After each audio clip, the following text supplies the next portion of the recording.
For WKNO News in Memphis, I'm Christopher Blank. COVID-19 infections are ticking back up.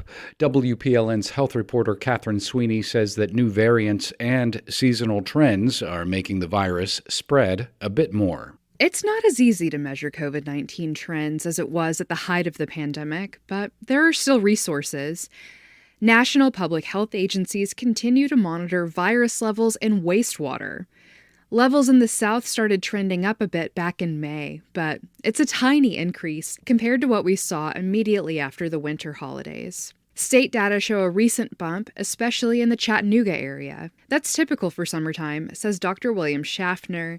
He's a professor of preventative medicine and infectious diseases at Vanderbilt University School of Medicine. He also notes that the new mutated viruses, known as flirt variants, are proving to be pretty transmissible. He says this is relevant to people who are at higher risk, like seniors or anyone who's immunocompromised or pregnant. Those individuals might want to be a bit more cautious as they go indoors to crowded activities or travel. Dust off that mask and put it back on. He says infection is much less likely outdoors. Catherine Sweeney, WPLN News. A Memphis-based nonprofit called MVP3 Foundation has announced plans to develop historic buildings in Memphis into artistic hubs for film, visual art, and music. The group is eyeing 4 downtown properties owned by Robert Hodges, better known as Prince Mongo, to develop into facilities that offer programs to educate students in arts.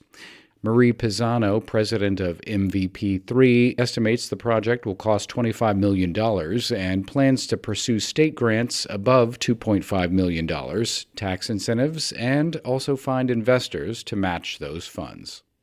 Bartlett officials are discussing the conversion of one of the city's wastewater treatment plants into a renewable natural gas facility. The project would turn solid waste at the Shelter Run treatment plant into methane gas, which could be used or sold. Currently, solids are sold to farmers for agricultural purposes, and treated wastewater is put in the Loosahachie River. This is 91.1. More news at WKNOFM.org and on the WKNO app.